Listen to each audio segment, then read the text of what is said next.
Welcome to Keyestudio. Let's dive into the Microbit Smart Home course together. Today, we'll be exploring Project 3.42, Password Door.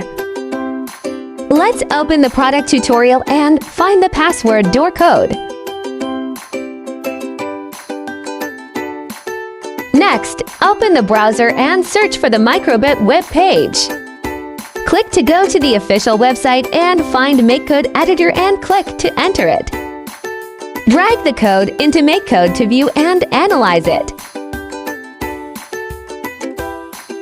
Connect to the development board via USB.